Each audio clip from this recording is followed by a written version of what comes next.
Chapter 6, The Wedding. I sat in the rocking chair in the corner of the bedroom. There were muttered voices downstairs, but I could not make out what was being said. I glanced over at the alarm clock every few minutes until an hour passed by. The time went by faster than I would like. It was nice to be left alone. The stairs creaked, and then the door opened. Charles walked in with a garbage bag draped over his shoulder. He emptied the bag onto the bed. White lace spilled out onto the quilt. I leaned forward to see that it was a wedding dress. "Juliet, put it on," he said. I swallowed past the lump that was forming in my throat. I had not noticed it before, but Charles was wearing a pair of slacks and a black button-down shirt. I had not seen him in anything but jeans and flannel since I saw him at the strip club. I shook my head and sank further into the chair. Charles reached toward me and I swatted his hand away. He grabbed a fistful of my hair and pulled my head back. "We're going to have a nice ceremony, Juliet," he said. "This is my first son's wedding. I'm not going to let you ruin this. Please, don't make me do this." The tears were burning my eyes, and I tried not to blink. If I blinked, the tears would start pouring down my cheeks. "I'm not going to be patient with you," he said. Charles let go of my hair and grabbed my wrist. There was a click and then something sharp against my little finger. He had the blade from his pocket knife pressed into my flesh. "We can do this the easy or the hard way," he said. "But it's going to happen. Do you want to lose the finger?" I shook my head. A warm tear rolled down my cheek. Charles let go of my arm and then ran his fingers through my hair. He slipped the knife back into his pocket. "Good girl," he said. "Now get up and get changed. I'll be back in 10 minutes. If you're not in that dress when I get back, I will punish you." Charles left the room and slammed the door behind him. I took a deep breath before getting up from the rocking chair. I ran my fingers over the yellowing lace of the dress. The bottom was worn and ripped. How many girls were forced to wear this dress? I removed my clothes and pulled on the dress. I was shocked at how heavy the material was.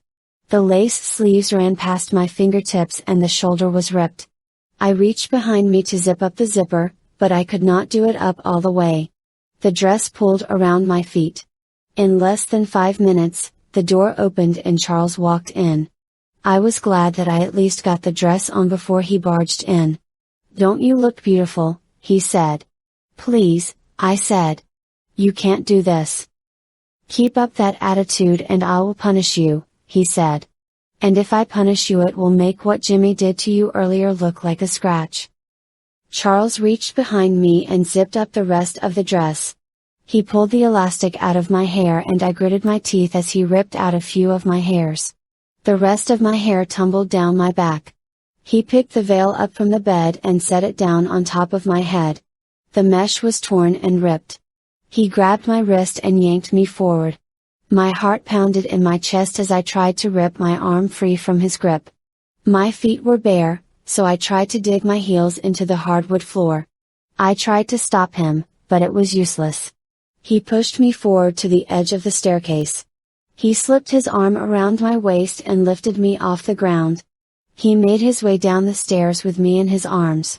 "Here's our beautiful bride," he announced as he set me back onto the floor. The dining room table was pushed to the edge of the room. They hung a white sheet from the ceiling. It disguised the kitchen by hiding the counter, fridge, and stove. Jimmy was standing in front of the sheet with his arms crossed over his chest. He had on a white buttoned-up shirt with a tie that lazily done up. Tommy was sitting in a chair off to the side. Jimmy smiled when he saw me. "Please." My voice cracked. "Please, don't make me do this. Juliet, this will officially bring you into our family," Charles said. He dragged me further into the kitchen. "We love you." "I don't want to be part of your family."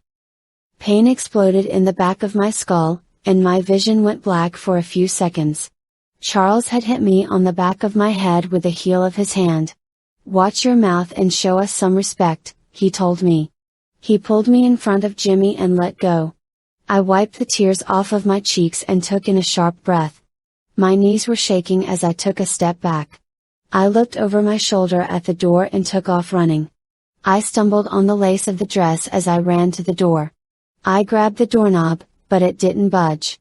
I let out a cry as I tried to open the door. "Tommy, grab Juliet and we'll get started," Charles said.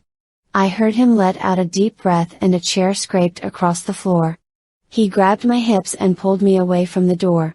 I was standing across from Jimmy, and Charles was between us with a crumpled piece of paper in his hands.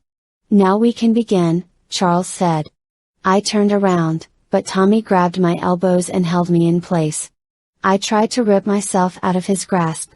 He dug his fingers deep into my skin until I let out a yelp. "Let go of me!" I screamed as I fought against Tommy. He held me tight against his body. I squeezed my eyes shut, not wanting to look at any of them. "Let go of me!" "Tommy, settle her down," Charles said. Tommy let go of one of my elbows. I took the chance to swing my elbow back and connected with his stomach. He let go of my other elbow and I ran. The kitchen door was locked, so I was going to have to try the front door. The train of my dress got caught on something and I tumbled to the ground. I looked to see that Tommy had his foot on my dress. He reached down and hauled me onto my feet. "Jules, you shouldn't have done that," he whispered into my ear. "Don't get any blood on that dress," Charles told Tommy. "You'll need it in a few years for your girl." Tommy fished through his pocket and pulled out a lighter. He pulled my hand out toward him and flicked the lighter so that a flame danced in the air. In one swift motion, he pulled my hand toward him and my palm was pressed against the flame. I screamed as he seared my flesh. Tears flooded down my cheeks, and my knees gave out underneath me. I tried ripping my hand away, but it was no use. "Tommy, that's enough," Jimmy yelled. Tommy let go of me and I fell to the floor. I cradled my hand to my body and rolled onto my side. An angry bright red circle was at the base of my thumb, but the pain radiated up to my elbow. Tommy picked me off the floor. I gasped for breath in between sobs. When I tried to pull myself free, Tommy would press his thumb against my burn and caused me to scream. "We are all gathered here today," Charles began, "to unite James and Juliet. We are here to bring Juliet into our family where we will always love and protect her." "No, no, no, no," I repeated. Charles cleared his throat in an attempt to silence me. "Juliet, you have been chosen to be brought into a life of protection," Charles said. "You will forever be safe from the horrors of the outside world. You will always be loved by this family. In exchange for all of this, you must be loyal and serve our family." I was crying and shaking my head. I could see Jimmy through my blurry vision, and he was smiling.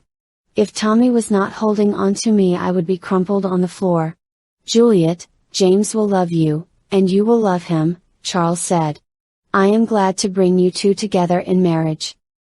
I took in a sharp breath when I heard that word. There was no way that this was legal.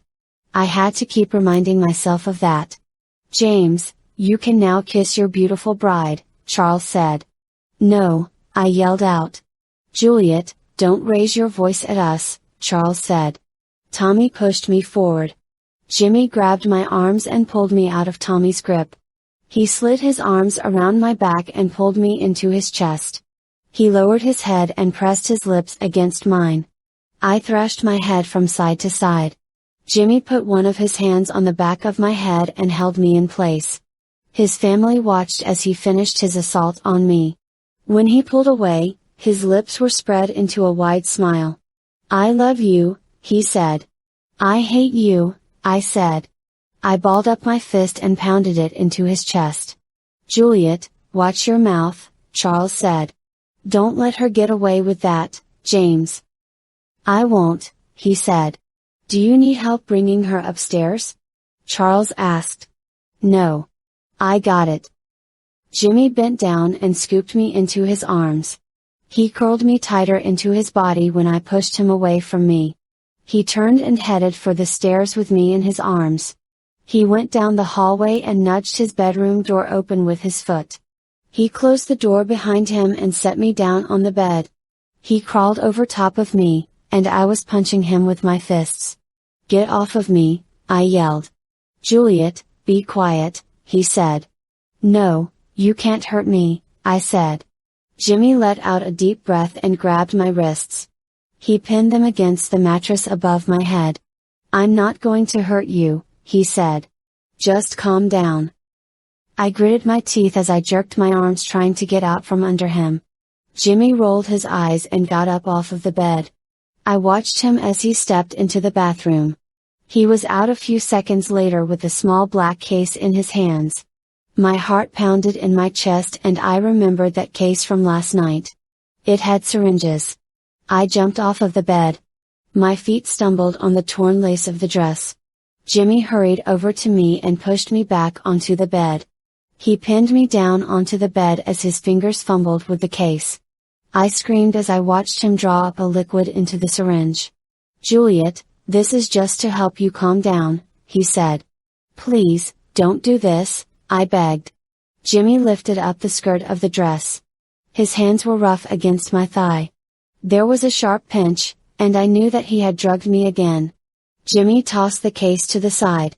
He reached for the zipper on the back of the dress. I tried to fight him off for as long as I could, but the medication was soon taking over my body. He had managed to pull the dress off before I fell unconscious.